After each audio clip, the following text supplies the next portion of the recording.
tal? Buenas tardes, bienvenidos a la redacción abierta de Intereconomía. Hoy es 1 de octubre, hace por lo tanto exactamente un año que en Cataluña se celebraba aquel referéndum que según el gobierno no se iba a celebrar y que finalmente no solo se acabó celebrando, sino que regalamos al público y a la opinión pública internacional, a los medios de comunicación y a las diferentes cancillerías unas imágenes de represión policial sobre las que luego los separatistas han ido cabalgando y han ido rentabilizando durante el año posterior. Hoy se cumple, ya digo, un referéndum, el aniversario del primer referéndum de secesión más o menos efectuado. Según los datos de la Generalitat de Cataluña, votaron casi 2 millones de catalanes. Son datos, por supuesto, que hay que tener en cuarentena, pero que, sin embargo, desde un punto de vista cualitativo, que no cuantitativo, supuso un éxito para el separatismo, del que éxito, ya digo, sigue a día de hoy rentabilizando. Sin embargo, desde un punto de vista económico, ustedes ya saben que son casi 4.000 las empresas que desde aquella fecha salieron de Cataluña. Saben que desde un punto de vista turístico, Cataluña sigue perdiendo visitantes mes tras mes. Este verano ha sido el peor verano en una década. Saben que desde un punto de vista social y emocional la sociedad catalana está quebrada. Saben que desde un punto de vista político el Parlamento está atomizado, además de cerrado desde hace bastante tiempo. Además, Ciudadanos, el principal partido a día de hoy en la oposición, fue el que ganó las elecciones, de manera que se produjeron un montón de circunstancias que el separatismo no preveía, como por ejemplo la salida del armario de cientos de miles de catalanes de vocación española o españolista. Esto, no, que ya digo, no estaba previsto. Y sin embargo, hoy, día 1 de octubre de 2018, la situación en términos de unidad territorial de España no es en absoluto mejor que ese 1 de octubre de 2017. Vamos a abordar este asunto en profundidad, vamos a ver qué ha ocurrido hoy en Cataluña. Vamos a escuchar las palabras del nuevo presidente de la Generalitat, Quim Torra. Saben ustedes que sucedió al huido Carles Puigdemont a raíz de las elecciones del pasado 21 de diciembre. Vamos, ya digo, a hablar con cierta profundidad, vamos a hablar largo y tendido de este asunto, pero antes me gustaría que supieran ustedes que el Club de Amigos de Intereconomía, van a ver enseguida ustedes aquí el número de teléfono donde se pueden poner en contacto con ellos y también una dirección web. El Club de Amigos de Intereconomía, como digo, va a celebrar una conferencia relacionada con la hispanidad. Ya saben ustedes que dentro de 11 días, el día 12 de octubre, celebramos todos los españoles y todos los americanos el Día de la Hispanidad, el día en el que la cultura hispánica celebra que está presente en 2 continentes o en 3, si incluyo a Filipinas, o en 4, si incluimos incluso a Guinea Ecuatorial en África. Ven ustedes ahí que Fernando Paz, el historiador de cabecera de esta casa, ofrecerá una conferencia de título La Hispanidad, futuro de España, el próximo jueves 4 de octubre. Será a las 5 de la tarde. Es decir, hoy estamos a lunes, pues esta misma semana, el próximo día 4 a las 5 de la tarde, podrán ustedes escuchar a Fernando Paz. ¿Cómo hacerlo? Bueno, pues llamando a los números de contacto del Club de Amigos de Intereconomía y al correo electrónico en el que se pueden ustedes preguntar por las plazas, por el lugar donde se va a celebrar. Aquí están ustedes viendo, 916162464 o en club@intereconomia.eu. Además, esto se produce el 4 de octubre, este próximo jueves. Bueno, pues el 6 de octubre, el sábado 6 de octubre, ya lo están viendo ahí, el Valle de los Caídos, una visita cultural, el sábado 6 de octubre a las 9:30 horas. Infórmense porque me están diciendo, por el pinganillo, me están chivando mis compañeros, que apenas quedan ya plazas para esa visita cultural al Valle de los Caídos, por supuesto guiada y explicando qué es de verdad, cuál es, por mejor decir, la verdad del Valle de los Caídos. Les invito a que llamen al Club de Amigos de Intereconomía o a que les escriban y que no a una, sino a las 2 actividades que les presentamos se apunten, puesto que son 2 actividades que se celebran ya este mismo jueves y este mismo sábado.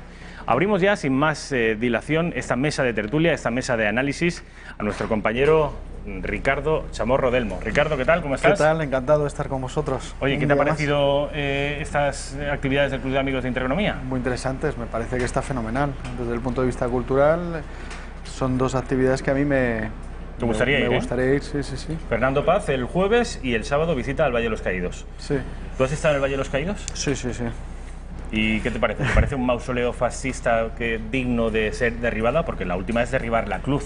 Ya no es solo exhumar los restos de Franco, sino Podemos habla literalmente, que pensábamos, se hacían bromas sobre esto y la posibilidad de que algún día llegáramos al extremo grotesco en nuestro país de que esa cruz de 25 metros, la más grande del planeta, fuera dinamitada. Bueno, pues ya lo han propuesto. Podemos propone literalmente acabar, dinamitar con la cruz. Me parece una barbaridad, efectivamente. Es que a mí me parece una basílica, para mí es una preciosidad, es una obra de arte del siglo XX, ¿no? Y bueno, pues, hombre, yo creo que es normal que ellos, o sea, normal desde su punto de vista ideológico, evidentemente, pues ellos seguramente, como vi en otra tertulia hace poco aquí en Intereconomía, cuando vuelven a sus casas que están en Pozuelo y en la Sierra de Madrid, porque claro, todos viven en Majadahonda y en Las Rozas, pues ver la cruz... Sí. Entonces cuando ven Galapagar, como que es Pablo Irene. Exacto, como en Galapagar. Entonces cuando ven la cruz, pues no les gusta, ¿no? Pero bueno, yo creo que tienen que respetar un poco un monumento que, ya te digo, es una basílica que depende directamente de Roma, una basílica católica donde descansan los cuerpos de una serie de personas, y yo creo que lo que deberían hacer es respetar un poco y dejar en paz a los muertos, que es lo que no hace esta gente, porque claro, todo lo basan en la ideología, evidentemente. Pero ¿no te parece muy sintomático de una forma de pensar el hecho de que el objetivo primario, el objetivo principal fuera acabar con el fascismo, es decir, sacar los restos de Franco, pero que en realidad ya se empieza a comprobar que el objetivo principal no era ese, sino acabar con la cruz? Es decir, no era Franco, era la cruz. Bueno, es que yo creo que el concepto que tienen ellos de fascismo, cuando hablan de fascismo, meten un totum revolutum en el que está efectivamente también la Iglesia Católica, ¿no? Los carteles que se pueden ver también en el 36 metían en la misma digamos, definición de fascismo a la Iglesia Católica, a la banca, a los militares, a cualquier patriota o a cualquier miembro de cualquier partido de derechas, ¿no? Entonces, bueno, pues bueno, esa es su definición, evidentemente, y es como actúan. Hombre, yo creo que lo que habría que hacer es, frente a todas esas agresiones que se hacen contra las creencias también de los españoles, pues habría que oponer pues razones de manera contundente, ¿no? Y bueno, pues ellos siempre han utilizado ese comodín, ¿no?, del fascismo, y yo también dudo mucho que porque sacar los restos del general Franco del Valle de los Caídos, ellos dicen que se acaba con el fascismo. No sé cómo se acaba con una ideología por quitar los restos de una persona que está enterrada en un suelo de una basílica. Se va a acabar con el fascismo, ¿no? No, pero lo que pretenden acabar es con las peregrinaciones de carácter fascista hacia la tumba de un dictador que sometió, bueno, ya saben ustedes el relato, a la totalidad del pueblo español y sometió al país en 40 años de penumbra, de calamidades y de represión. Bueno, yo ya me sé el relato. Lo que pasa es que el relato, en cada una de las casas de los españoles tenemos varios relatos, evidentemente. Y claro, yo en mi propia familia y muchos españoles pues nos han podido contar historias o no contar, porque yo creo que la generación de nuestros abuelos no querían hablar de temas en los que se enfrentaban hermanos, ¿no? Que eran de distintas ideologías y sufrieron mucho porque eran pequeños o porque eran mayores y tuvieron que ir al frente. Y yo creo que era una situación que yo personalmente, por ejemplo, yo cuando hablaba con mi abuelo, mi abuelo al que conocí estuvo en el bando nacional, él nunca hablaba de lo que había hecho en la guerra, pero no le gustaba, digamos. Es como el que tiene una guerra, o sea, tiene una pelea familiar desagradable en la que ya no se hablan los primos, y tú le preguntas, ¿por qué no te hablas con el primo fulanito? Tal, y no quiere hablar la gente, ¿no? Porque son cosas que se querían no tapar, sino olvidar, porque lo que se intenta es restablecer, pues el abuelo te responde, bueno, tú llévate bien con los primos y con los hijos de mis hermanos, que yo... Eso es un tema nuestro. Exactamente, eso es una cosa nuestra, pero lo que tenéis que hacer las generaciones venideras es reconciliaros y llevaros bien. Efectivamente. Entonces lo que sí se está haciendo es abriendo ahora mismo, pues viejas heridas se están abriendo, y efectivamente una guerra civil siempre es algo desagradable. Y yo creo que, bueno, ellos están interesados en seguir sacando esto adelante porque, bueno, yo creo que la izquierda pues lo que quiere es que haya agitación, lo que haya es revuelta para aprovechar. Es un fetiche muy rentable para ellos políticamente, Franco y la guerra civil. No lo era la transición, el relato elaborado en la transición, que fue muy exitoso, incluso para muchos historiadores supone un relato que tiene que ver incluso con una fundación nacional de la España moderna. La transición, la Unión Europea, esa España moderna, sobre todo la socialista, que cabalga sobre un relato que vendría a decir que del 36 al 39 los españoles se mataron en condiciones de igualdad moral. Un bando contra el otro y ninguno era superior moralmente al otro. Esto, con Zapatero, se quiebra esa presunta igualdad moral de los bandos y el nuevo relato que rehace Zapatero, y que hoy ya está plenamente consolidado, dice que de equidad moral nada, que hubo un golpe fascista por parte de una serie de militares, de fuerzas oligárquicas y de la Iglesia, que somete a la totalidad del país. De manera que eso de la reconciliación no puede haber reconciliación ninguna, porque unos fueron los opresores y otros los oprimidos. Esto está triunfando y ha hecho fortuna de 10 o 15 años a esta parte. Antes no era así. Totalmente, totalmente. Antes no era así, efectivamente, era como, digamos, precisamente la transición, un consenso, decir, oye, todo lo que ha ocurrido de manera... Por eso hubo una amnistía, ¿no? Pero lo que pasa es que, bueno, ellos han aprovechado de esos momentos, efectivamente, pues gente como Santiago Carrillo, que todos sabemos las implicaciones que él tuvo desde el punto de vista histórico en los crímenes aquí en la comunidad, en Madrid y sobre todo en Paracuellos, fue una persona que efectivamente llegó al Congreso de los Diputados, vino del extranjero porque estaba en el exilio y pareció que se dieron un abrazo y todo, digamos, pues se habían perdonado teóricamente, pero realmente yo creo que una gente de determinadas ramas de la izquierda lo único que estaban haciendo es esperar su momento y efectivamente lanzar el mensaje que están lanzando, en el que cuestionan y relativizan absolutamente toda la transición, y la gente de la derecha pues en un momento dado también creyeron que había que ceder absolutamente todo e incluso echaron piedras sobre su propio tejado, porque una cosa es una cosa y otra cosa es renegar incluso de sus propios orígenes, porque yo puedo entender que efectivamente no estés de acuerdo desde el punto de vista nostálgico con el estado excepcional que hubo durante el régimen franquista, pero hay que reconocer que tanto la Unión de Centro Democrático como la derecha de Alianza Popular bien tienen sus orígenes, sobre todo a nivel fundacional, en exministros de Franco, o el propio Adolfo Suárez era secretario general del movimiento. Por lo tanto, una cosa es que tú efectivamente no reivindiques el régimen excepcional que hubo durante el franquismo, y otra cosa es que eches piedras sobre tu propio tejado, como ha hecho el Partido Popular, porque yo creo que lo normal es decir, oye, vamos a dejar la historia para los historiadores, vamos a dejar los muertos en paz, vamos a reivindicar, si quieren, la transición, pero tendrían que haber votado en contra, efectivamente, contra el tema de la exhumación del general Franco, que me parece una barbaridad desde todos los puntos de vista, desde el punto de vista religioso, de la libertad religiosa, una persona que está enterrada según sus creencias católicas en una basílica que depende directamente de Roma, y luego desde otro punto de vista incluso de decir, oye, vamos a respetarnos la propia origen de la transición. Si defiende la transición, vamos a dejar el Valle de los Caídos como está, ¿no? Yo entiendo que Ciudadanos, que es un partido que está un poco indefinido desde el punto de vista ideológico, pues pueda abstenerse, ¿no? Pero yo creo que el Partido Popular debe haber votado en contra, ¿no? Si dice que es un partido de centro-derecha y además por sus propios orígenes, ¿no? Me parece que es una cuestión de coherencia y de dignidad, porque ahora su presidente de honor ha sido Manuel Fraga hasta que falleció, por lo tanto, un ministro de Franco, entonces, no sé. Vamos a seguir hablando de esto, pero quiero traerte hasta el presente, hasta el 1 de octubre de 2018, es decir, hasta el día de hoy, para preguntarte, y ya podemos ir viendo imágenes de lo que ha ocurrido hoy, 1 de octubre en Cataluña, para preguntarte esta reelaboración del relato de la transición, y por tanto del franquismo y por tanto de la guerra civil, ¿qué implicaciones crees que ha tenido en el proceso separatista? ¿Crees que ha operado de alguna manera?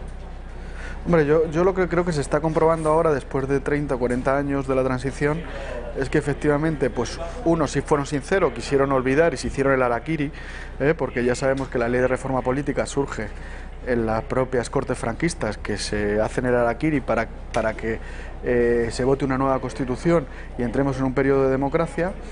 Ellos confiaron mucho que todos los españoles íbamos de buena fe, y sobre todo los distintos partidos, sobre todo los que venían de la Plata Junta del extranjero y querían hacer el tema del consenso de la transición, y es falso, ¿no? Es decir, incluso en el propio desarrollo de la Constitución a nivel inicial, muchos como Roca Junyent y otros constitucionalistas no pretendían, digamos, respetar lo que viene en el artículo 2 de nuestra Constitución española, que nuestra Constitución se fundamenta en la unidad o sea, en España es la patria común e indivisible de todos los españoles, ¿no?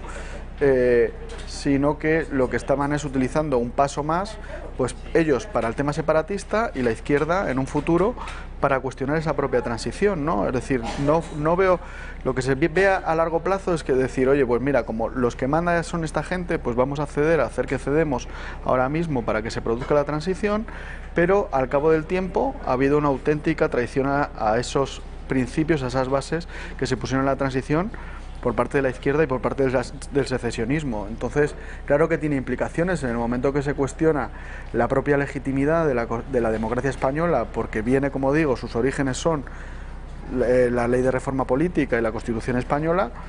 Pues eso hiperlegitima a la revolución separatista, en tanto que quiere derrocar ese régimen. Efectivamente, claro, digamos, legitima tanto a los revolucionarios que relativizan el origen de nuestra democracia basada en la transición y en lo que te estoy hablando antes, de que los que hicieron esa transición mayoritariamente fueron gente del régimen de Franco, que eran demócratas y que se hicieron demócratas y que apoyaron la transición española. Entonces ellos utilizan, digamos, esa relativización para crear su propio mito secesionista, que es lo que están haciendo ahora con la República Catalana, y también Podemos, que es un partido revolucionario y que utiliza, digamos, técnicas bolivarianas, pues también quiere crear una nueva realidad nacional en España desde el punto de vista del corte confederal o plurinacional, y crear una nueva patria, pues como se ha creado esos nacionalismos bolivarianos, como decía antes, en Bolivia, en Venezuela, etcétera. Sí, es una forma de nacionalismo, pero creando, digamos, nuevos mitos aglutinadores para tirar todo lo anterior y crear un nuevo Estado, una nueva nación.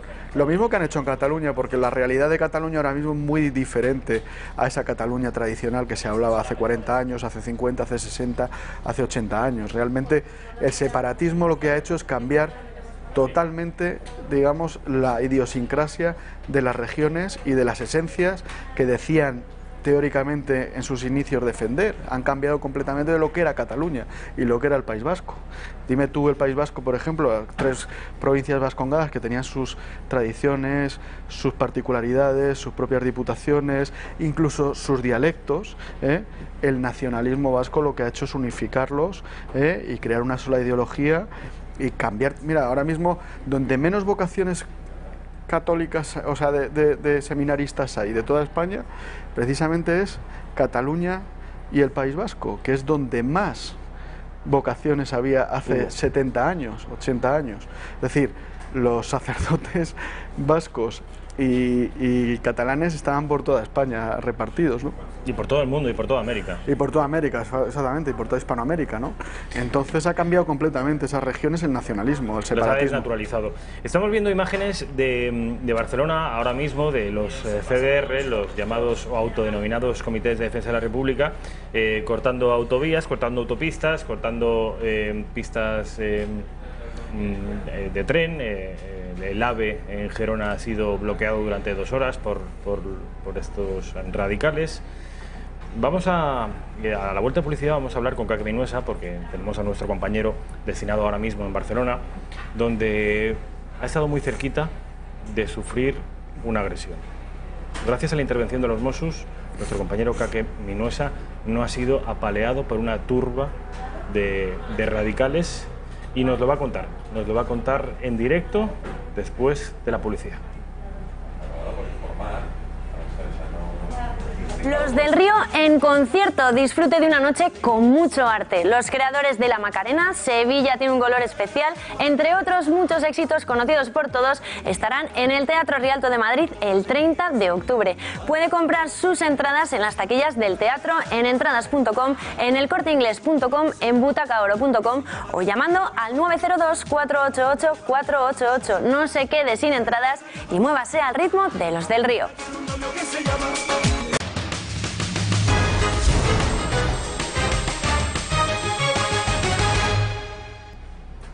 Les decía yo antes de la publicidad, al principio de este programa, que desde el 1 de octubre de 2017 al día de hoy, al 1 de octubre de 2018, la sociedad catalana ha padecido una serie de circunstancias como consecuencia de esa revolución sentimental de carácter separatista que se consumó el pasado 1 de octubre. Entre las consecuencias que ha padecido la sociedad catalana existen consecuencias de tipo material, económico, crematístico. Me gustaría que escucharan a José Luis Bonet, que ha sido durante mucho tiempo presidente de Freixenet, tanto catalán. ¿Cuáles son, según él, las consecuencias que ha padecido y que puede seguir padeciendo Cataluña?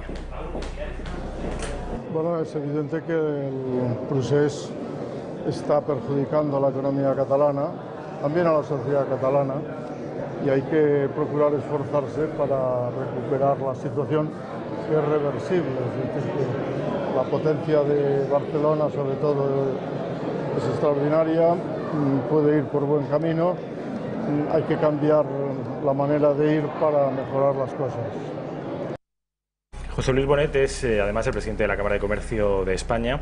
Ya ven ustedes que está diciendo a las claras que el procés ha perjudicado la economía catalana, y en tanto que Cataluña es aún, le queda poco, en tanto que Madrid está funcionando económicamente muy bien en los últimos años, en tanto que Cataluña, digo, es la primera potencia económica del país, esto puede acabar afectando a los datos macroeconómicos de la nación en su conjunto. Ricardo, me dicen que tenemos ya a nuestro compañero Kake Menuesa desde Barcelona. Él está cubriendo los acontecimientos de este primer aniversario. No sé si tenemos a nuestro compañero Kake Menuesa. Parece que vamos a tener que esperar unos minutos. Vale. Mientras tanto, me gustaría que me respondieras, Ricardo, a los datos. Cuando se pone una realidad a un independentista o a un grupo de independentistas, son muchos millones, alrededor de 2 millones en Cataluña, datos objetivos en realidades objetivas, como es el descenso más acusado del PIB en Cataluña que en el resto de España, la pérdida de turistas, la pérdida de dinamismo económico. ¿Tú crees que estos datos le mueven a la reflexión a los separatistas? Vamos a ver, yo creo que... ¿Están blindados? Están blindados. No es que estén blindados, es que yo creo que no se han analizado bien la fuerza, digamos, movilizadora que tiene el nacionalismo, incluso siendo mitos absolutamente falsos que no tienen base en ningún tipo, ni cultural, ni étnica, ni de ningún tipo con respecto a la ruptura con España, incluso desde el punto de vista histórico, son mitos muy bien llevados, que movilizan muy bien a la gente, y además hay una serie de estructuras desde el punto de vista social que han sabido movilizar a la gente, y contra eso la racionalidad y el dar... Mira, hay un mito que se ha roto en la democracia española, que es que los nacionalistas o los separatistas lo único que querían era tema económico, o sea, solo que te querían dinero. Claro, siempre se ha analizado mal porque lo ha analizado gente que tenían una mentalidad desde ese punto de vista, que lo único que les importaba, los que lo decían, es el dinero, y creen que la materia, digamos, lo económico es lo único que mueve a las sociedades y a los pueblos. Pero es falso completamente, es decir, ahora mismo tienen a gente incluso que se han sacrificado desde el punto de vista político y están en la cárcel, no estoy hablando de Puigdemont, pero hay otros que sí, y además se han ido miles de empresas y les da exactamente igual, porque el mito aglutinador que tienen ahora mismo, lo único que tienen enfrente son cifras, ley, porras, policía, no. Hay que, es decir, para combatir este nacionalismo hay que combatirlo con un relato que primero también emocione a gente, porque hay mucha gente en Cataluña, ya hemos hablado que la segunda fuerza política que hay ahí es Ciudadanos, pero claro, o sea, eso, la primera, la que ganó las elecciones, efectivamente, pero digamos, son la oposición ahora mismo, pero claro, ahí no vale solo con datos y con estadísticas, hay que movilizar a la gente. Si no, al final todo es humo, porque los CDR y toda esta gente, aunque sea todo falso, aunque históricamente sea todo una filfa, ¿no?, sí que están movilizando al personal, ¿no? Y puede pasar lo mismo que pasó con el tema de Ermua, ¿no? En el País Vasco también. ¿Os acordáis que cuando Miguel Ángel Blanco se movilizó toda la sociedad vasca y española en contra de la ETA, ¿sabes? Y luego fueron los propios políticos los que bajaron los humos a todas las revueltas sociales que hubo contra el separatismo, incluso la izquierda cuestionó en varias ocasiones el tema de la ilegalización de Ribatasuna, que se cerrara también el Gara, etcétera, ¿no?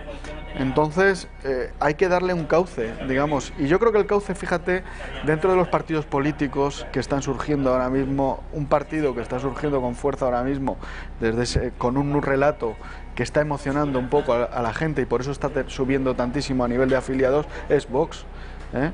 O sea, más allá, digamos, de los datos fríos y racionales, no, es que los nacionalistas están locos, es que los separatistas están locos, no, hay que ir allí, hay que enfrentarse. Cuando se vayan los bancos ya verás cómo los metemos cuando se vayan las empresas ya verás cómo vuelven otra vez a entrar por el redil, y no entran por el redil. Eso es lo que ha pasado con Soraya, con todos los tecnócratas y toda la derechita esta, que en un momento dado cree que todo es una cuestión de dinero. Le metemos dinero en los bolsillitos y ya verás cómo los calmamos. Ricardo, tenemos a Kake Minuesa, nuestro compañero Kake Minuesa desde Barcelona. A ver si ahora sí que podemos establecer esa conexión. Kake, buenas tardes. Hola. Buenas tardes, Rafa, te oigo perfectamente. Buenas tardes, Kake, por decir algo, ¿no? Porque creo que no está siendo un día precisamente divertido para ti. No, divertido no. Se supone que esto es una fiesta, una celebración de un referéndum ilegal que ellos consideran que fue legal y con el que consideran que son un país independiente cuando no lo son. Bueno, pues estamos en el conjunto de ese día de manifestaciones que ha empezado en Sant Julià de Ramis, con homenaje a los políticos que no estaban con ellos, y entre esos políticos que estaban exiliados estaba Valtònyc. Para ellos es un personaje importante, Valtònyc. También dibujaban en el ayuntamiento a un guardia civil aporreando con dinero del ayuntamiento, con una grúa pagada del ayuntamiento. Esto a las 8 de la mañana, mientras Torra, el presidente, animaba a los CDR, y les animaba tanto que casi nos linchan hoy. Casi nos linchan, Rafa. Las redes sociales, muchos medios de comunicación, al margen de este que es el tuyo, se han hecho eco de ese intento de linchamiento al periodista Kake Minuesa.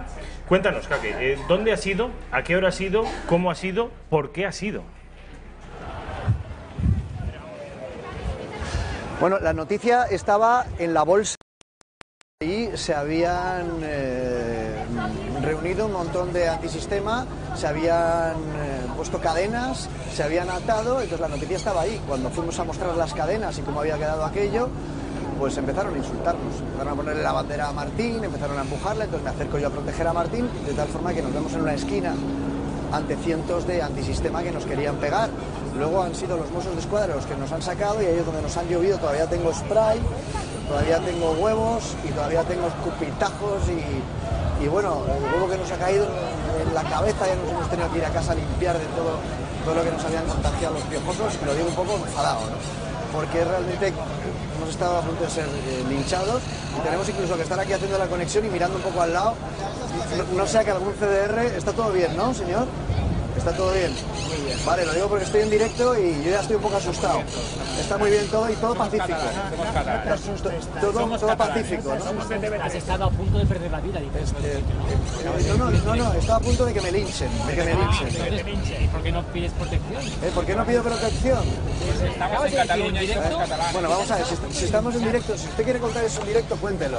¿Usted ha visto lo que me ha pasado? ¿Usted ha visto lo que me ha pasado hoy? Seguramente. Entonces tú pides ayuda y que te protejan, ¿no? Que te proteja la policía, si está tan peligroso. Yo estoy aquí muy cerca de la policía. Estoy aquí muy cerca de la policía. Yo le recomiendo... ¿Qué he hecho? Preguntar.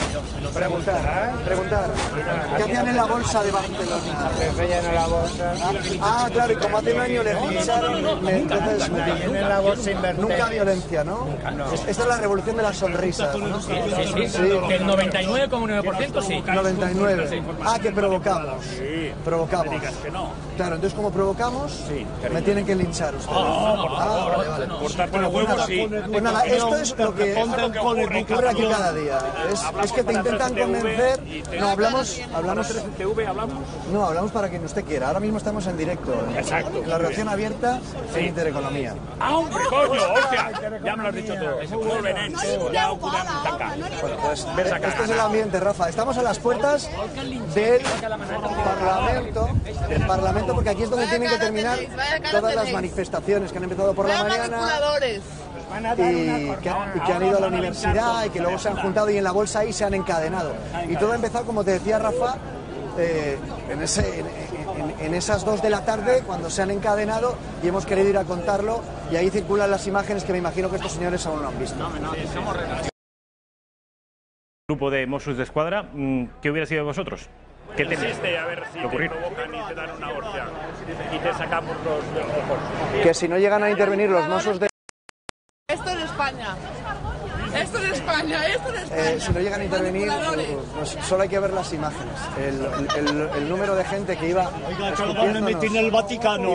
Lo van a emitir en el Vaticano. Que ya le he dicho que no es 13, pero Ave María sin pecado concebido. Que digo que nos han tirado piedras, nos han tirado botellas de agua llenas, nos han llenado de spray, nos han escupido, nos han dado patadas. Esto ha sucedido y ya te digo que estos señores no lo han visto porque ellos pertenecen a esa revolución de las sonrisas, pero esa tarde no era muy divertido. ¿En qué momento usted se sonríe y luego me llama gilipollas? No me insulte, por favor. Pero escúchame. ¿Por qué me dice gilipollas? Estás mintiendo. Pues usted me está insultando. Entonces, déjense de revolución de las sonrisas y diga, no te voy a De las sonrisas no, que estamos en la cárcel. Que usted está en la cárcel. No, por mi culpa, por haber votado. Un señor con una gafas de sol cuando no hay sol, en un país imaginario cuando no lo hay. Entonces esta es la realidad de esa revolución de las sonrisas. Y apareces tú únicamente, empiezan a insultarte. Acabamos de escuchar un gilipollas, acabamos de escuchar insultos de todo tipo. Al menos ahora no te escupen, Kake. Se te pagó porque la pública no daba más. Claro. Yo lo único que quiero es mostrar el 1 de octubre aquí, mostraros la realidad. Esto es la realidad. La realidad es que... Cuéntame la realidad, ¿va? ¿Cuál es la realidad para ti? La realidad es que hay mucha violencia. ¿Veis la violencia que hay, no? Sí. Lo estás viendo. Ajá. Están pegados. Esto está un poco morado, mejor. Ajá. la realidad. Pregunto, ¿Cuál es la realidad? Ahora mismo esto es un país independiente, esa es la realidad. Estamos en ello. ¿Cuál es la realidad? Estamos construyendo un país independiente. Estáis construyendo. Un país Ajá. ¿Y independiente. cómo va? ¿Cómo va la independencia? Bueno, no, aún no hay, pero estamos intentándolo Ahí. poco a poco, ¿no? Vale. Poco a poco para separarnos de gente como tú. Os queréis separar de gente como yo. Sí. Ajá. Muy bien. O sea que no os consideráis españoles. Os consideráis superiores. No, para nada. ¿Por qué crees que nos consideramos superiores? No eres mucho más guapo que nosotros. No, yo no considero superior a ti para nada. Ajá. ¿Por qué crees que los catalanes tenemos que ser superiores a ti? No, hombre, los españoles? que Torra dice que somos unas bestias. Hombre, tú un poco. Claro. Es que tú, a ver, si estoy aquí, todos estamos aquí tan tranquilos, y tú, claro, yo lo colgaré en Twitter, si por favor me puedes seguir, ya lo veréis, tú aquí has estado, cuando la cámara estaba apagadita, a estos señores has ido a provocarlos. Ha ido a provocarlos. Sí. Para que ¿Qué es ir a alguno, provocar? para alguno, a ¿Qué ver es si ir a os pegaba provocar? alguno. ¿Qué es ir a Pero provocar? A ver, aquí explícamelo. Defíneme que yo he ido a provocar. Explícamelo en directo. A ver, ¿cómo he ido a provocar? Ha ido, ese señor ha ido a mis compañeros.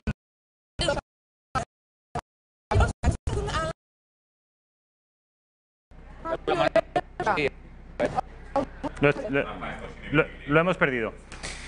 Vamos a ver si podemos recuperar la conexión, aunque sea para despedirnos de Kake Minuesa y para darle la enhorabuena por el trabajo que está haciendo, porque trabajar desde luego en esas condiciones debe ser muy duro, recibiendo insultos. Antes fueron escupitajos, antes fueron huevos, antes fue pintura, antes fue polvo de colores y antes podía haber sido incluso una paliza, dicho por el mismo Kake, si no llegan a intervenir en los Mossos d'Esquadra. Ese señor, Kake Vinuesa, ha estado presente en el País Vasco en los años del plomo, ha estado presente en reuniones y homenajes a etarras. Mi última pregunta tenía que ver precisamente con eso, con esa comparación. Si ha sentido más miedo que en la Guipúzcoa profunda, porque desde luego se le veía el rictus a Kake Vinuesa de verdadera desolación. No está pudiendo trabajar y que yo sepa no ha hecho ningún alegato españolista que pudiera haber sido considerado una ofensa por los separatistas. Está intentando trabajar y no le dejan.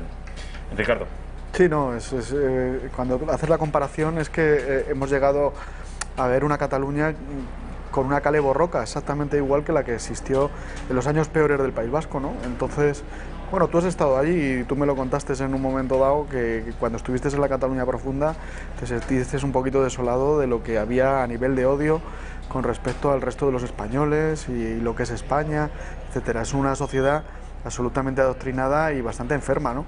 Entonces, que una persona simplemente esté hablando en una cámara y dando su opinión y que no le respeten, le estén llamando gilipollas, le estén escupiendo o casi le estén linchando, pues efectivamente da el nivel y aludía Kake Vinuesa a las palabras del actual presidente de la Generalitat, cuando se refería a españoles como bestias con forma humana, y esta chica ha dicho, tú eres un poquito bestia. Tú también eres un poquito bestia. Y como eres una bestia, pues entonces te podemos exterminar o te podemos linchar, ¿no? Aludías antes, Ricardo, a unas palabras que te comentaba yo hace ahora exactamente un año, cuando yo estaba destinado por el diario La Gaceta a Cataluña para cubrir el 1 de octubre. Este vídeo que van a ver es justo el día anterior a la votación, al referéndum ilegal del 1 de octubre. Era la fiesta del separatismo, la fiesta de fin de campaña, esa campaña a favor del sí a la independencia. Y yo tomaba testimonio de algunos catalanes, por supuesto, que colaboraban y participaban de esa fiesta. Y fíjate, Ricardo, el nivel de sentimentalidad o de emocionalidad o de visceralidad de esta gente. Yo les preguntaba a uno, lo vas a ver ahora, le preguntaba que qué era para él España y se llevaba la mano al cuello y decía, ufec, ahogo, me ahogo. Es decir, incluso somatizaba la sensación que le producía que alguien verbalizara el nombre de España. ¿Qué es España para ti? Y decía, ahogo, me ahogo. Esto, en fin, no quiero hablar de psiquiatría ni nada por el estilo. Sí, pero se podría hablar mucho de pero quizá hay un libro muy interesante de Adolf Tobeña, que es un psiquiatra catalán. Dice que no hay nada de eso, no hay ninguna psicopatía. Lo que hay es un enamoramiento colectivo, una fascinación por sí mismo, un síndrome de Edipo. No lo sé, no me enrollo más. Vean este vídeo que tiene que ver precisamente con eso.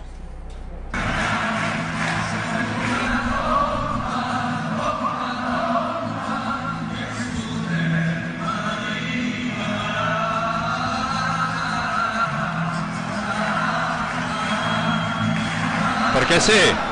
Per dignitat, per decència, perquè crec en la llibertat de les persones i dels pobles, pels meus avis, pels meus pares, pels meus fills, per sentit comú, per tantes coses, per emoció, per sentiment.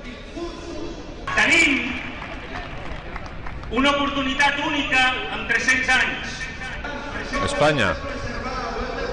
Bueno, una cosa que la vull veure ben lluny. Si fos demà, ja, perfecte. Sí, opressió. Ofec, sí. I que som també el poble de Catalunya. Clar que sí, un sol poble. Per dir així, cada família té que viure a la seva manera, al seu estil. Espanya avui en dia ja no aporta res als catalans, és a dir, són pobles molt diferents i no ens han demostrat que no ens podem entendre,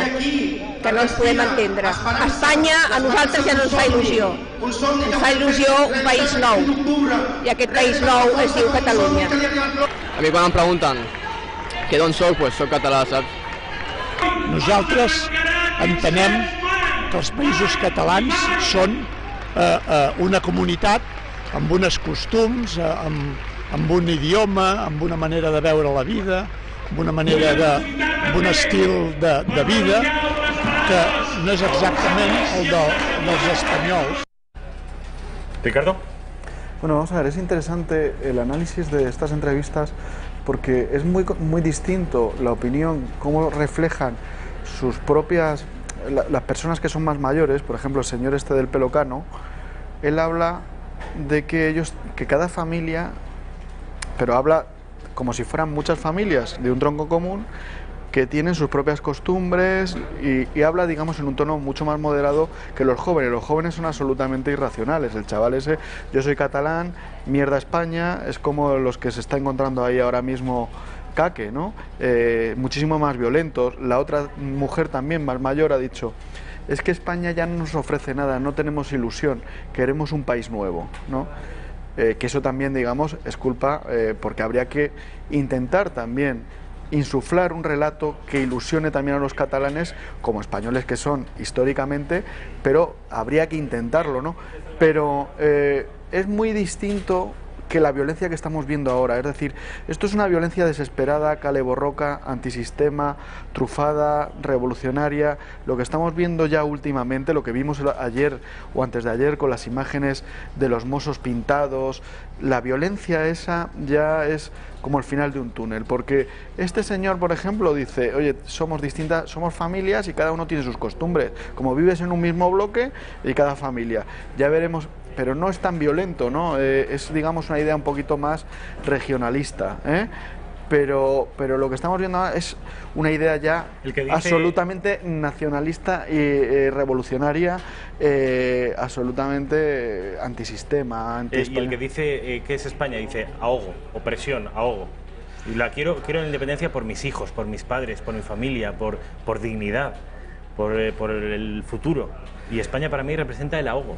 Sí, eso es un poco, digamos, yo creo, la doctrina moderna desde el punto de vista nacionalista. Yo creo que la evolución que ha tenido el nacionalismo, que se ve muy bien en esa entrevista porque se ven dos formas, si tú lo analizas bien, de gente más mayor que efectivamente ya insuflaba cierto regionalismo, y nos podemos ir atrás, desde la Reinasensa y desde las primeras reivindicaciones regionalistas que no eran secesionistas y separatistas, a lo actual que ya es absolutamente irracional. Incluso hasta Pujol en un momento dado, aunque efectivamente es el culpable de todo esto, de lo que estamos viendo, pero estos últimos latigazos que estamos viendo de esta gente joven, que es absolutamente borroca, es que no tiene nada que ver. Yo creo que además van a tener un problema interno, porque ahora mismo ya se está pidiendo la dimisión del presidente de la Generalitat, porque dicen que no se ha implicado, aunque los lanzó contra los policías. Está habiendo contradicciones dentro del gobierno catalán, contra el consejero de Interior, el responsable de los Mossos.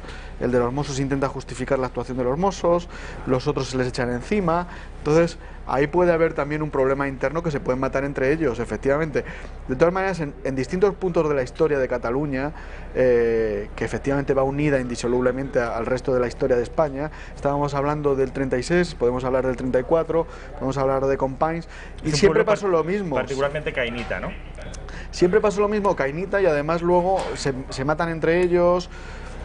Los anarquistas, los socialistas, lo que pasó en Barcelona, lo que pasó también entre los propios separatistas, incluso una facción muy importante del regionalismo al final terminó apoyando a Franco, ¿sabes? Entonces, del regionalismo nacionalista, que en principio les dio fuerza a todos los separatistas, Cambó, ¿no? Incluso, claro, efectivamente Cambó, y dentro del PNV ya no digamos, efectivamente, de las 3 provincias vascongadas, si contáramos Navarra también, pues 2 apoyaron el alzamiento nacional y otros apoyaron a los republicanos. Pero habría que ver, por ejemplo, si en Vizcaya era más numeroso el pro-republicanismo que el pro-alzamiento nacional, porque yo no lo tengo ni mucho menos claro. En Navarra, desde luego que sí. El PNV estuvo una noche entera debatiendo a ver quién apoyaban, ¿sabes? Y luego, cuando en un momento dado ya se metieron en la guerra y veían que perdían, efectivamente se fueron a Santaña a pactar con los italianos, con Mussolini, pero claro, Franco cuando llegó no les hizo caso a Mussolini y luego hubo represalias, efectivamente, pero el PNV pues siempre está con un pie adelante y un pie atrás, y la burguesía catalana exactamente igual. Y está pasando ahora mismo, joder, lo que ha pasado esta mañana, paralizando los trenes, toda esa violencia. Yo creo que la burguesía, a ese señor que salía ahí con el pelo cano, por mucho que hable de que las familias, cada uno tiene sus estilos y sus costumbres, estoy seguro de que ese tipo de cosas le ponen muy nervioso, ¿sabes? Entonces, Ricardo Chamorro, que ha sido un placer, como siempre, que vengas aquí, que te reincorporaras en esta nueva temporada de la redacción abierta. Y el placer es mío. Te espero, Dios mediante, el próximo lunes, ¿te parece? Muy bien, muchas gracias. El próximo lunes a eso de las 7, 7:10, Ricardo Chamorro estará de nuevo aquí. Un placer. Vamos a publicidad y a la vuelta estamos con el centinela del misterio, Carlos Bustos.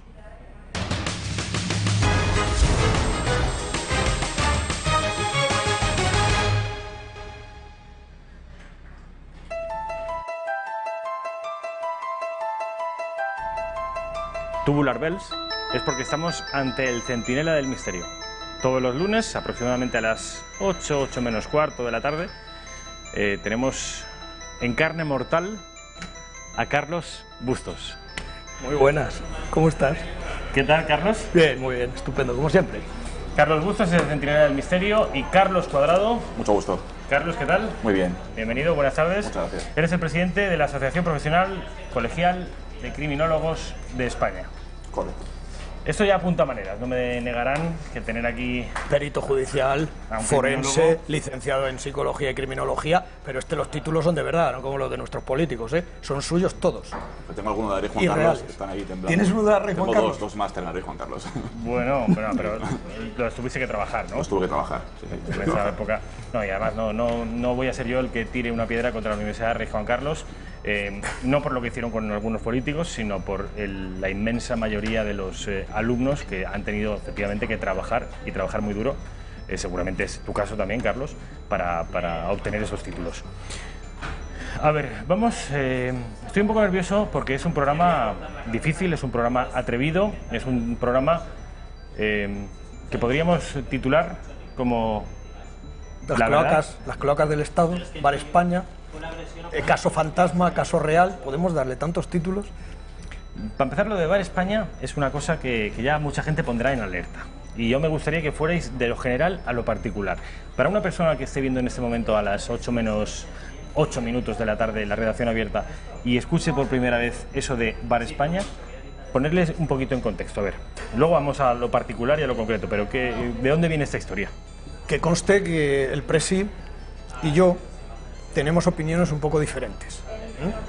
Yo soy de la opinión de que ahí pasó algo, de que no es un caso fantasma, de que estamos probablemente ante el caso de pederastia, donde hay detrás supuestamente políticos famosos y gente súper importante de la década de los 90, prácticamente finales, justo después de todo lo que ocurrió en Alcácer.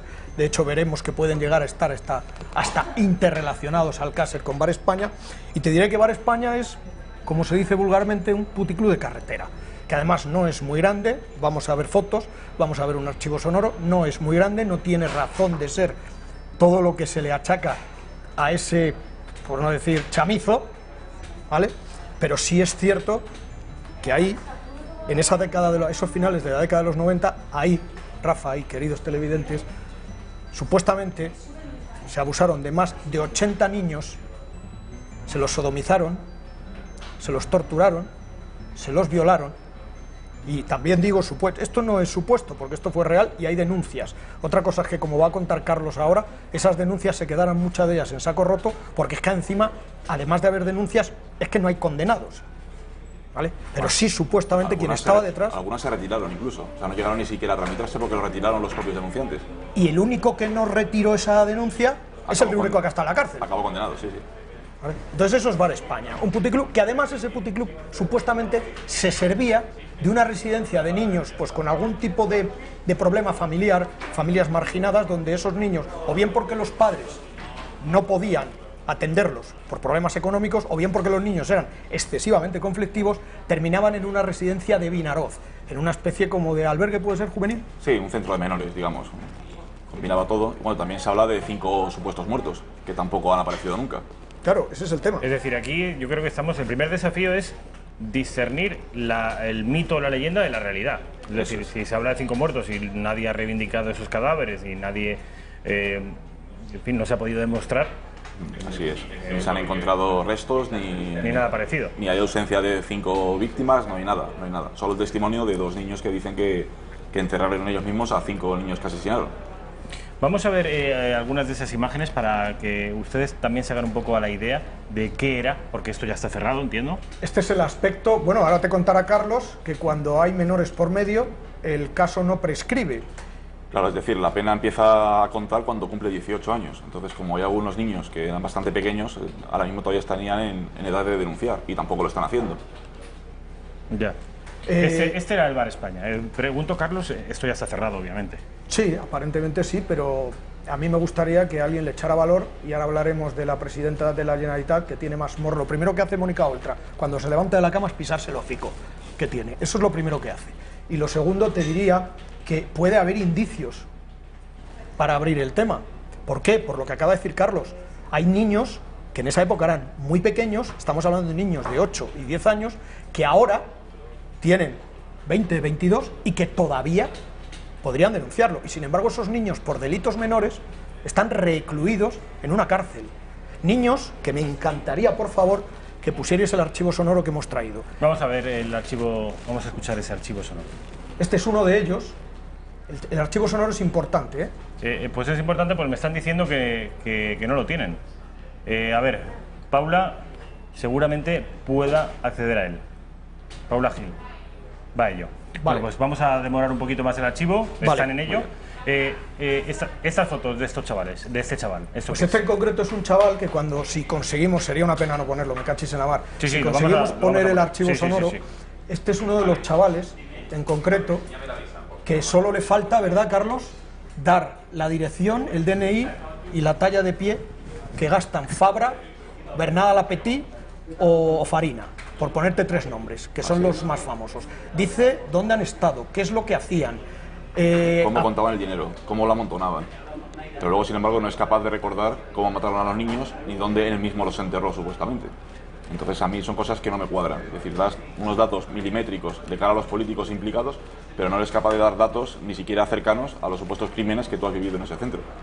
Entonces, es demasiado... Este chaval que implica directamente a políticos, entiendo que los políticos se han querellado. ¿Cuál ha sido la reacción? Porque Sí, de hecho, aparte de querellarse, como hemos dicho antes, hay un denunciante que está condenado por injurias y por denuncia falsa. Es que no se ha podido demostrar nada, Rafa. O sea, este chico habla y da los nombres del expresidente de la Diputación de Castellón, Fabra, da el nombre de Farina. Farina, para que te hagas a la idea, ojo con la pieza del Sí. pajarraco ¿Quién es este Farina? pertenece a la mafia, y para que te hagas a la idea cómo tiene que ser que el propio Berlusconi, este señor Farina fue presidente del Milán, de fútbol, en la época dorada del Milán. Bueno, ¿cómo tendrá que ser el Farina este que Berlusconi lo echó, se lo quitó de en medio y se vino para España? Tú fíjate, anda que Berlusconi tiene mucho que... Otro igual, que curiosamente Berlusconi también está acusado de violación a menores y más curioso todavía, estaba cumpliendo pena en un centro de menores haciendo servicios sociales. Joder, es como poner a la loba a cuidar el gallinero. ¿Es que estamos tontos o qué? En Italia y en España, en los dos sitios. Entonces, tú fíjate cómo tendría que ser este Farina, que ya te digo que era presidente del Milán y que el propio Berlusconi dijo, lárgate de aquí, porque parece ser, supuestamente, metió dinero en la caja. También dicen que Farina está condenado por pederastia en Italia. En Italia, sí. Y nos lo mandan para acá. Berlusconi nos lo manda para acá. Entonces, qué importante, porque ahí verás que este chaval en principio era normal. Un niño normal de 8 o 9 años como podíamos ser tú o yo cualquiera, Rafa.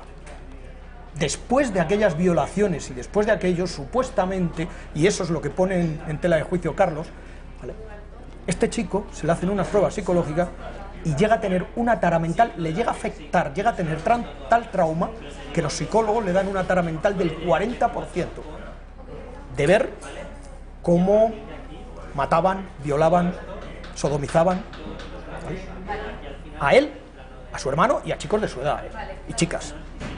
Mataban, violaban, sodomizaban. ¿Hay alguna prueba de esto? ¿De estas muertes, de estas violaciones, de algo? Ninguna. Y ya no es que, aparte, los testimonios de estos dos hermanos, pero no solo que no haya pruebas, sino que ellos mismos, aparte de esa calificación como discapacidad psíquica que he concedido ahora, también es importante recalcar que vienen de familias muy desestructuradas, de familias que traficaban con droga y que ellos son toxicómanos desde esas edades, incluso anteriores. Desde pequeñitos ya Desde son pequeñitos estaban en el centro y ya eran consumidores de sustancias, de pegamento y demás. Entonces yo me inclino a que quizás esa tara o ese desajuste psíquico, psicológico, pueda ser igual por el consumo como pudiera ser también probable por una serie de abusos. Entonces, sabiendo las dos, me quedo con la que se aproxima más a lo que considero más científico. Todos sabemos que un niño de 8 años, y es mi opinión, tú eres el profesional, tú eres el psicólogo, tú eres el criminólogo, tú eres, vamos, yo en este caso a tus pies, pero sí es verdad que todos sabemos que un niño de 7, 8, 9 años, y en este caso concreto supuestamente se dice que esos niños de 8 o 9 años consumían estupefacientes no por propia voluntad, sino que precisamente para poderlos someter y poderlos tener más controlados, les obligaban a tomar esos estupefacientes, o bien en la propia residencia de Vinaroz, el Bajo Finestrat, ¿no? El Baix Finestrat, sí. ¿vale? Finestrat, o directamente en el Bar España, donde se les llevaban supuestamente a ejercer la prostitución, ¿no? La tara del 40% firmada por un psicólogo, pues ¿por qué? Por las drogas. ¿Por qué? Por el estado de abandono por sus padres, por el tema que estamos hablando de que era una familia totalmente desestructurada, o por directamente ser testigos de esos abusos y de esas vejaciones. Claro, es que realmente todo es compatible, el abanico es demasiado amplio aquí, pero el problema que tenemos es que no hay ningún documento objetivo que pueda acreditar que eso ha sido así realmente. Te podría decir eso como te podría decir que ha sido por el equivalente que sería ahora jugar a videojuegos 8 horas diarias. Podría acabar con la misma discapacidad, con la misma bradipsiquia, de pensar más lento, de expresarse más lento. O sea, puede ser por muchas cosas, pero no hay nada objetivo que te pueda hacer afirmar que es eso, son solo rumores que hay. ¿Y tú por qué, sin embargo, Carlos Bustos, piensas que esto tiene fundamento? Porque yo no veo... Si no hay pruebas, no hay evidencia de ningún No tipo. veo por ningún sitio, ni se me pasa por la cabeza pensar que tantas familias se puedan poner de acuerdo y que se hablen de 80 niños. Y luego además también te voy a decir una cosa, detrás de esta supuesta trama de pederastia, sí, bueno, claro, eso es sensacionalismo puro y duro. Cabeza de una red de pederastia criminal satánica en Castellón. Sí, eso pero es, bueno, eso ¿y cómo se atreven a titular así? Sí, pues también es verdad. Eso está, ese cartelito está en todas las redes sociales. Sí, así es una barbaridad. Esto está en todas las redes sociales. También es verdad que sin en defensa... presuntos, sin hipotéticos... También es verdad que en defensa de La Sexta tengo que decir que se comenta que eso es falso. Por eso lo he sacado, por eso lo he traído. Que alguien hizo un montaje con la cara de Fabra y con el logo de La Sexta. Y que La Sexta no dijo eso, pero yo lo he querido traer precisamente por eso, porque aquí yo creo que... No, pero además, aunque sea verdad, y aunque fuera un titular de La Sexta, hay que sacarlo. Y si es mentira, también hay que sacarlo, porque aquí quien quiera honra que la gane. Y estoy totalmente convencido de que La Sexta no se tira a la piscina sin agua. No, desde luego que no. Vale, lo tengo claro. Entonces, yo he querido sacar esto porque esto corre por internet. Entonces, ¿hay un interés en implicar a esta gente? ¿Puede haber un interés político en este señor, el partido, que es del Partido Popular? Partido Popular. ¿Puede haber un interés en señalarlos, ya no solo como corruptos, sino como pederastas? Yo te voy a contar, te quiero contar una cosa. No sé si estará Carlos... ¿Este quién es? Valentín Figueres. Este es Valentín Figueres, este es un tío que los tiene cuadrados. Director de documentales. Este ha hecho un documental sobre el caso Bar España, que quita el sentido y donde realmente ¿Dónde se ha emitido eso? Que sí que se la juega. ¿En TV3? Pues yo creo que sí, que se llegó a emitir en TV3, en la televisión valenciana, y creo que también está circulando por internet. O sea que es el documental de Valentín Figueres, también se puede ver perfectamente en internet. Voy a preguntarle a mis compañeras de realización, pero vamos a tener disponible ese audio. Pues me das una alegría porque no es muy largo, y para que no piense que aquí o Carlos Cuadrado o Carlos Bustos sacan esto de debajo de las piedras, no, es que vais a escuchar al propio chaval decir su nombre, decir sus apellidos, nombrar tanto a Fabra como a Farina como a otros. El propio chaval que está mal de la azotea. Supuestamente está mal de la azotea. Y que está en prisión actualmente. Y que está en prisión por una serie de delitos continuados, que lleva más de 10 años en prisión. ¿Y este es el testimonio en el que tú te basas para...? No, yo no me baso en ningún testimonio. Dices que hay 80 familias... Hay 80 familias, hay 80 niños supuestamente abusados. Y hay entre 15 y 17 familias que han denunciado. Otras denuncias han sido retiradas. Y el único que se mantuvo firme, insisto, en esa denuncia, terminó en la cárcel. 15 meses, me parece. Sí. Vale. ¿Tú no ves caso para nada, Carlos Cuadrado? ¿No ves nada? Objetivamente no, subjetivamente puede haber algo de verdad, porque sí es cierto que el contexto de que sean pues menores recluidos en situaciones desfavorables con temas de drogas son propicios a ese tipo de situaciones o de depredadores sexuales. Pero por otro lado es que los testimonios se anulan por la falta de pruebas objetivas, que es que no se pueden contrastar. Hablamos de que tiene un trastorno psicológico que le incapacita en un 40%, pero sin embargo a nivel forense, a nivel de medicina forense, hay unas pruebas muy claras que no están. a nivel de violación siempre hay unos signos en la zona anal que siempre son visibles, aun con el paso de los años, y no hay informe ni siquiera cuando eran niños que fueron examinados como que hubieran sido violados, como ellos relatan. Claro, según tú, incluso la red podría estar afectando y contaminando a los médicos que les hicieron el diagnóstico. Te voy a contar dos cosas. Primero, supuestamente, porque yo sí que tengo que decir supuestamente, él tiene más capacidad y tiene muchísima más libertad para decir lo que piensa. Yo estoy siendo un poco... a contracorriente. Voy un poco a contracorriente, porque a mí me parece muy chungo, con perdón de la expresión, muy difícil ocultar y que tantas familias se pongan de acuerdo. Yo creo que algo hubo. Que han querido involucrar a personas poderosas. Pues a lo mejor esas personas poderosas, estoy totalmente de acuerdo con Carlos, simplemente o pasaban por allí, porque cualquiera en un momento dado ha entrado en un club de carretera a tomarse una copa, y pasan por allí, les han visto, le han reconocido y dicen, pues aquí os habéis cagado, con perdón. Bástase que hayas aparcado tu coche simplemente en la puerta para comprar tabaco, para que digamos, hemos visto a Fabra enfrente de Bar España, ¿vale? Bástase que eso, y a lo mejor Fabra, el hombre, Fabra ha estado en la cárcel y ha estado condenado, pero por chorizo, condenado, ¿vale? Me parece que a 4 o 5 años de cárcel por delitos contra la hacienda pública, pero no por pederastra. ¿Vale? Y eso no se ha podido demostrar nunca, con lo cual pasaba por allí, ven, un tío famoso del PP, que en esa época había una caza de brujas con todo lo que olía a gaviotitas, ¿vale? En esa zona, y tú eres de esa zona, ¿vale? Y lo sabes mejor que yo. Veo eso. Yo no creo que Fabra sea el monstruo de que todos le acusan. Yo no creo, incluso, bueno, el Farina, y Farina es el peligroso, ¿eh? El que me puede pegar 4 tiros en la puerta de Intereconomía es Farina, no Fabra, con lo cual, fíjate que estoy defendiendo a Fabra, y sin embargo voy a saco a Farina. Farina es un mafioso condenado por pederastia, encarcelado en Italia, y que Berlusconi, si lo que estoy en medio, ¿cómo será el pájaro? ¿Para qué otro ¿Y quién pájaro? era el tercero en discordia? Que me Bernard Arapetí, un ultraderechista francés, empresario, con más peligro que una caja bombas, ¿sabes? Pero bueno, los potentes en teoría y los que han ido a por ellos han sido los más poderosos, Fabra y este. Mira, con respecto a los documentos que no aparecen por ningún lado, Carlos, tú sabes perfectamente que había una jueza, Sofía Díaz, que supuestamente estaba metida en el caso Bar España, y que todos la achacan que era ella la que hacía desaparecer todos esos documentos, supuestamente. No, es que cuando pasa una cosa de estas circunstancias, siempre va a estar la voz de que, como no pienses como ellos, van a pensar que estás comprado. Pasa como ha pasado en la manada, pues si hay un juez que discrepa de que ha sido como ya ha contado, pues ya ese juez está comprado, o es un machista o es fruto del patriarcado. Aquí pasa igual, como una jueza no ha visto nada objetivo, ha determinado pues que no había caso como tal, ya piensan que está comprada, que los forenses están comprados, ha intervenido un montón de forenses, algunos incluso relacionados también con el caso Alcácer, y sin embargo el caso Alcácer da unas conclusiones muy directas, muy objetivas, muy técnicas, muy científicas, y aquí dicen que los trozos de huesos que se han podido encontrar, que no saben ni siquiera si son humanos, mucho menos garantizar que sean de niños.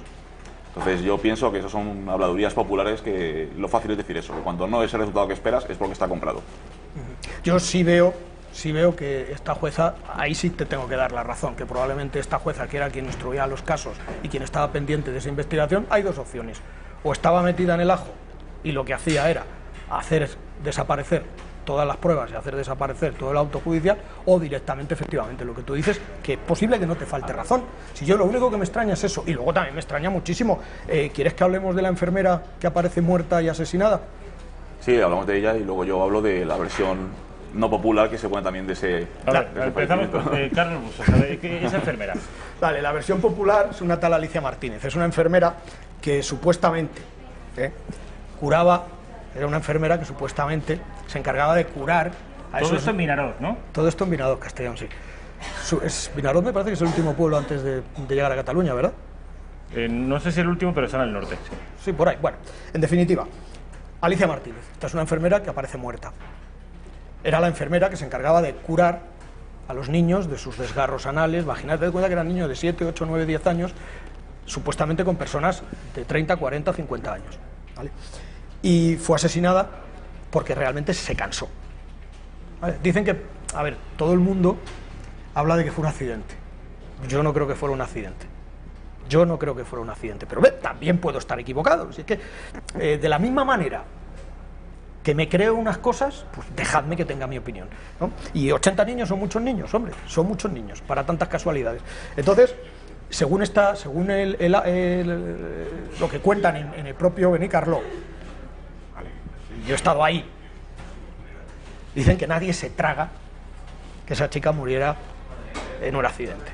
Es más, se dice que se comenta, como decía, se rumorea, que tenía que morir dentro de su coche en llamas. ¿Cierto o no? Eso es lo que se dice. Sí. ¿Vale? Claro, la versión de Carlos que te la cuente él.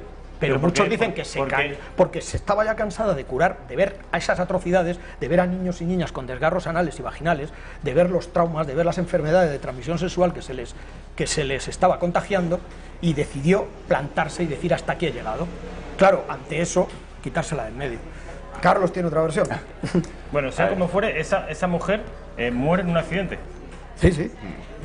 Aquí hay dos versiones, digamos la científica, que es con la que me quedo, porque todo el mundo piensa que esto es una especie de magia, pero es que no es así. O sea, si la mujer muere en un accidente, hay un médico forense o varios médicos forenses que certifican, junto con policía científica, si ha sido un accidente o no ha sido un accidente. Entonces aquí la gente vuelve a decir que hay más gente implicada, que están más forenses implicados, que hay policía implicada, entonces ya me parece que es demasiado bola para lo que es. Y luego la otra versión popular es que dicen que hay gente de los pueblos que se creyó realmente que esta persona era la que estaba involucrada en el caso y que fueron los que la mataron. Por hacer justicia por los crímenes que hacía con los niños. Pero yo me quedo con la versión científica, que realmente si hay un médico forense que dice que fue un accidente y la investigación policial afirma que fue un accidente, pues no tengo motivos para pensar que no fue un accidente. ¿Pero esta mujer de verdad atendía a niños presuntamente violados? Lo único que sabemos es que esta mujer realmente trabajaba en el ámbito sanitario. Es lo único que se puede afirmar sin equivocarte a día de hoy. Yo sí me creo que en Bar España se producían... primero era un prostíbulo seguro. Sí, eso seguro. Segundo, eso seguro. Que niños de la residencia de Vinaroz eran bajados en furgonetas al Bar España para que ejercieran la prostitución, también. ¿Eso también es seguro? Eso no es seguro. Que, pues, para mí sí. Y que muchos padres de esos niños les incitaban, ahí sí que está de acuerdo conmigo, ¿no? Que muchos padres incitaban a sus propios hijos para sacar dinero a ejercer la prostitución. Eso es muy habitual en ciertas familias desestructuradas donde utilizan a los hijos para temas económicos, para tener ingresos o droga. Porque también hablamos de que los padres también eran drogadictos y los padres eran traficantes. O sea, de hecho, muchos padres han estado también en la cárcel por tráfico de drogas.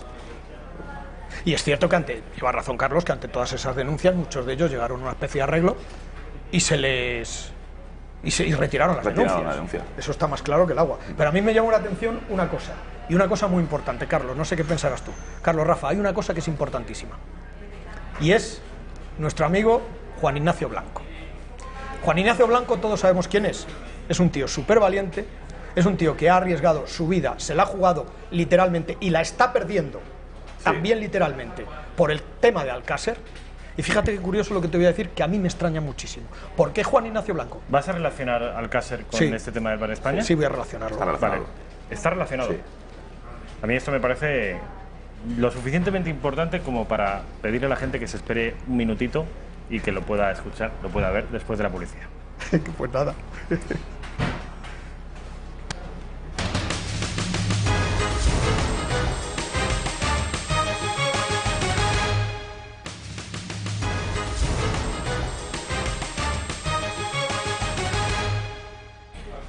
8 y 16 minutos. Nos quedan 14 minutos para acabar. A ver si podemos poner algo de luz sobre este asunto del Bar España, este asunto tan tenebroso. He cortado a Carlos Bustos antes de que empezara a trazar una relación entre este caso Bar España, o este hipotético caso. A juicio de Carlos Cuadrado no habría tal caso. Y Alcácer. El crimen, el triple crimen de Alcácer. A ver cómo estabas intentando ligarlo. ¿Cuál es la ligazón a tu juicio, Carlos? Yo veo una ligazón clara.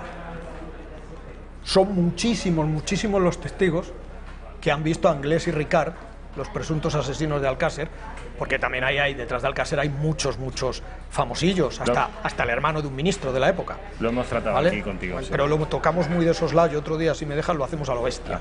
Vale, entonces, para que nos cierren definitivamente el programa, ¿no? Y para que tú me lleves... A mí me encanta el chorizo de Zamora en un bocadillo. Es lo único que me puedes llevar a la cárcel, porque como no fumo, no bebo, ¿vale? Vale. Entonces, yo la relación que guardo principal, no sé si estarás de acuerdo conmigo, Carlos, es que a Anglés y Ricard sí se les ha visto reiteradamente, pero claro, eran unos puteros y unos golfos. Y si encima se sabía que había niños menores, y sobre todo uno de ellos, el de los pelos teñidos, Anglés, tenía una debilidad por todo lo menor de 10 años, y si era niño mejor que niña, ¿vale? Pues, ¿por qué no iba a ir a Bar España?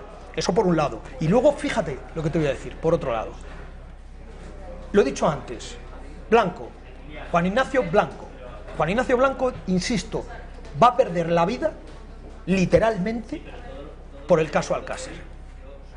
Se ha arruinado, le han arruinado. Es el único que tiene un libro secuestrado a perpetuidad por el Estado, hablando de Alcácer. Le han menospreciado, le han insultado, le han hecho de todo. Y fíjate qué curioso, con toda la vehemencia que Blanco ha puesto defendiendo que Alcácer había algo muchísimo más grave, ¿vale? De Bar España dice que no existió, que ese caso no existió.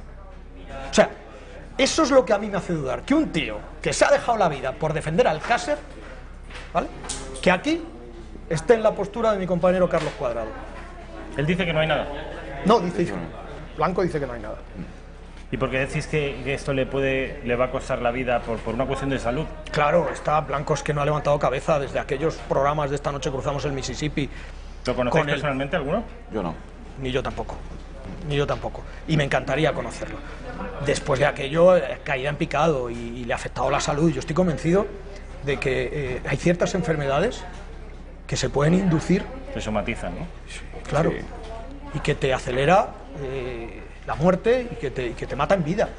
Y a Blanco Alcácer, el caso Alcácer a Blanco la mata en vida. Estoy totalmente convencido. Y yo quiero decir desde aquí que tiene todo mi apoyo, pero me extraña, fíjate, que con la vehemencia que defiende Alcácer, aquí no es que se lave las manos, pero dice que para él no existe el caso Bar España. ¿Vale? Y luego está, que hemos hablado al principio, de Mónica Oltra, la presidenta de la Generalidad, o Generalitat, ¿vale? Porque tú hablas perfectamente porque eres de allí, con lo cual no vamos a despreciar un dialecto precioso. No, un idioma, un dialecto no em fotis. Bueno, no. Porque tú lo digas, nen. No fotis tú, Williams. Entonces, vamos a ver. Vamos que nos vamos, vamos que nos vamos. No, que ya cuando me levantas la ceja a lo Ancelotti... Vale, un idioma. Venga, te doy la razón. Pulpo como animal de compañía. Vamos a ir viendo mientras estas imágenes que nos ha proporcionado Carlos Bustos y que tienen que ver con el Bar España, porque he visto antes una que me ha llamado la atención, que no era el Bar España, que era la siguiente, Raquel. Era pues ponía Mediterráneo o algo así. Sí, es que es ahora... Ahora se llama Restaurante Mediterráneo.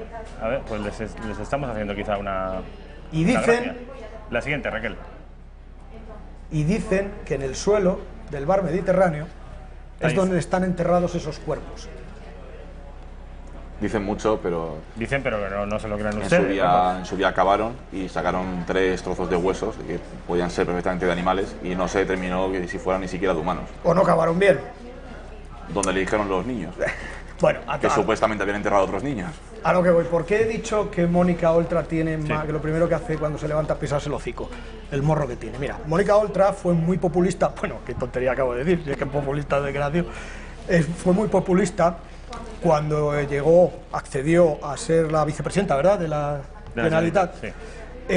Ahí lo tienen ustedes. Sí, y Mónica Oltra ofreció a los padres de algunas supuestas víctimas, concretamente a los padres de 2 de los niños, uno de ellos que sale en el vídeo, y que me cachis en la mar, qué pena que no lo vayamos a poder escuchar, te lo digo en serio. Raquel, vamos a poder escuchar el audio porque ese es muy importante. El audio es vital. El audio es vital.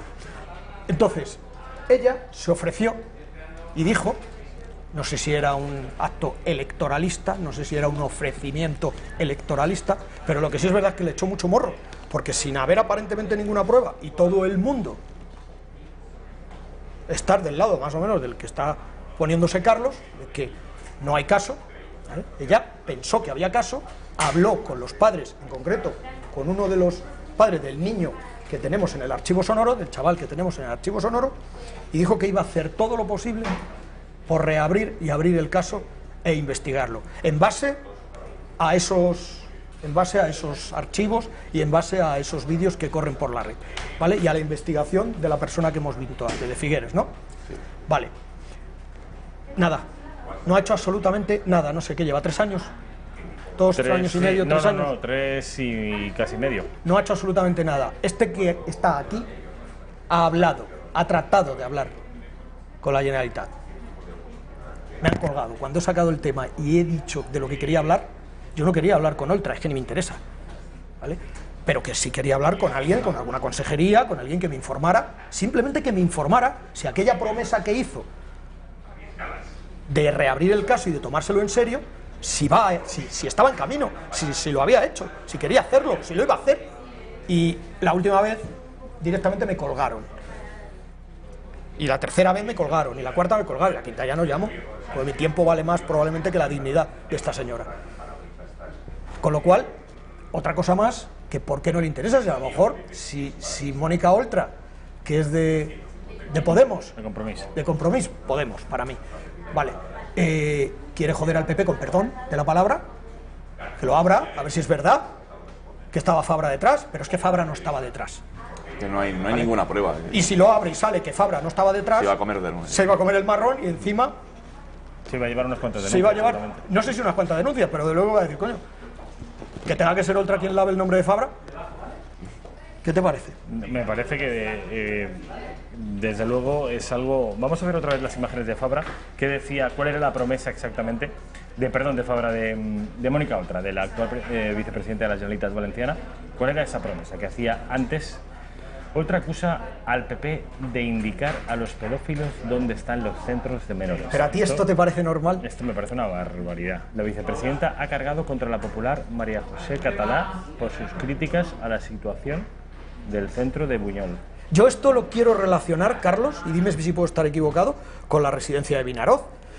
Si Oltra es consciente y está queriendo decir con esto que había pedófilos del PP que se surtían de la residencia de Vinaroz para llevarlas a Benicarlo al Bar España, que lo diga claro, que reabra, que lo prometió ella, que reabra el caso Bar España. Igual luego es que desde la presidencia de la Generalitat ella se ha dado cuenta de que no hay caso y no había lugar a reabrir nada.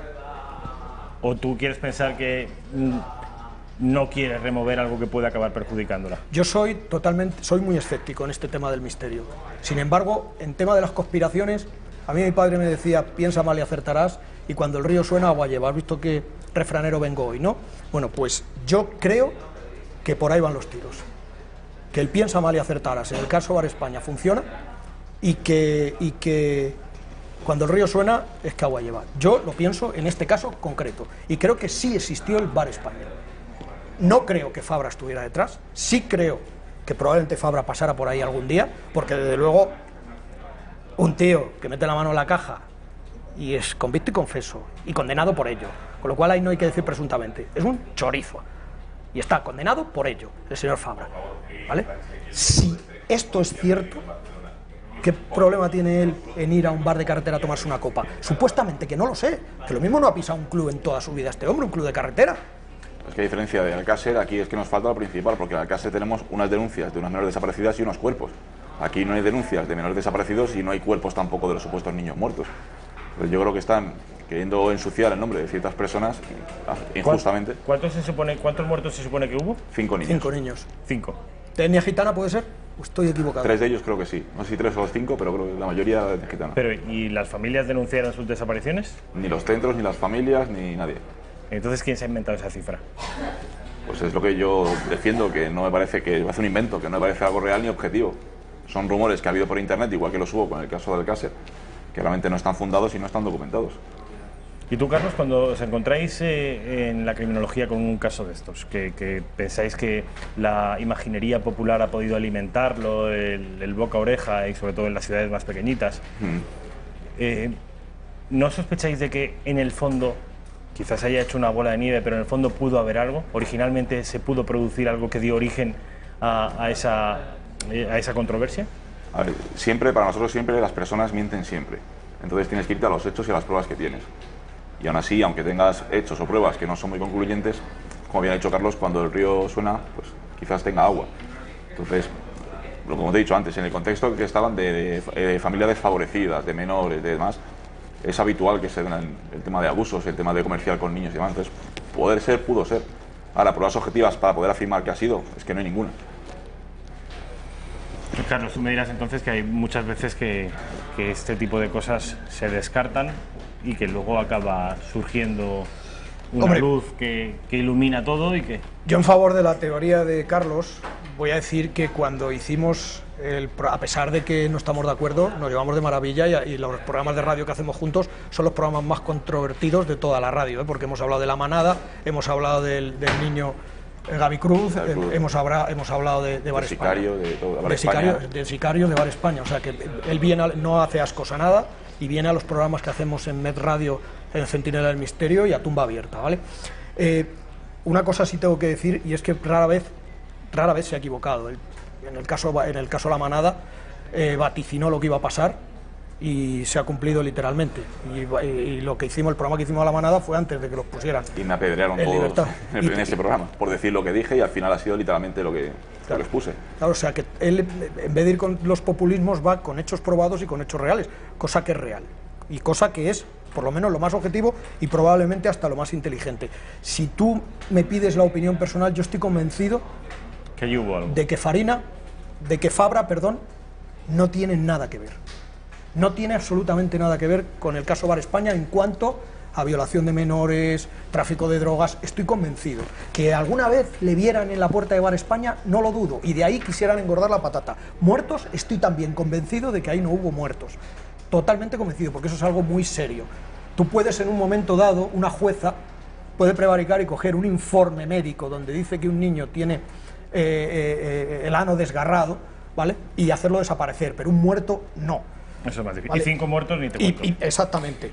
Carlos, nos queda muy poquito tiempo. Como habrás podido, desgraciadamente, comprobar, no hemos podido emitir ese audio, cosa que es responsabilidad mía y de mi programa. Os pido disculpas, pero te doy la oportunidad de que indiques al espectador de la redacción abierta y del Centinela del Misterio en televisión dónde poder acceder a ese audio si es que está interesado. Pues me gustaría que se quedaran ustedes sin escucharlo. Era un resumen de 2 minutos sobre un audio. ¿Dónde lo puedes publicar para que vayan? En YouTube o en la página metropolitanradio.es, pero en YouTube está. Entras en YouTube, buscas Bar España y aparece un reportaje espectacular, vale, con las intervenciones de estos niños y de más niños. Yo extracté 2 minutos. Nos tenemos que ir, pero vamos, en YouTube lo pueden encontrar fácilmente. Carlos Bustos, ha sido un placer, como siempre. Placer mío, como siempre. Carlos Cuadrado, un placer, mil gracias. Vamos al informativo de Intereconomía y ustedes y yo nos vemos mañana.